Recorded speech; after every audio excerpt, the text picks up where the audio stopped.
Il giorno dell'addio, funerali in forma privatissima per Andrea Camilleri e solo dopo la sepoltura la famiglia renderà noto il luogo nel quale riposeranno le spoglie del grande letterato, divulgatore di una Sicilia nelle sue mille controverse sfaccettature di cui era innamorato.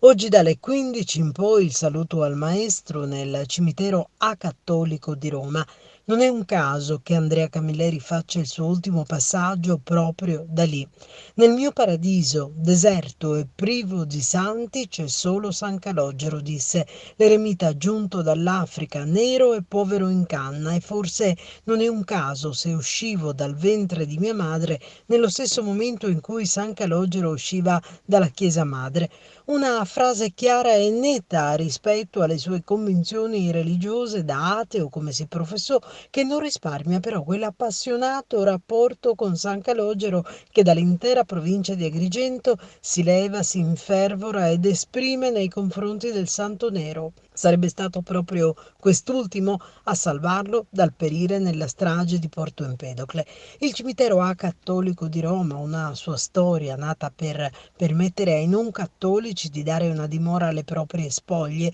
in un sito che potesse accoglierli anche nel rispetto delle proprie convinzioni. La zona si chiamava I Prati del Popolo Romano, dominati dalla piramide di Cestio, uno spazio comunque esiguo che ha dato la possibilità di sepoltura a tanti stranieri e che solo eccezionalmente consente che vengano inumati italiani illustri che, per cultura alternativa espressa in vita, straniera appunto rispetto a quella dominante, per la qualità della loro opera o per le circostanze della vita, siano stati in qualche modo stranieri nel proprio paese.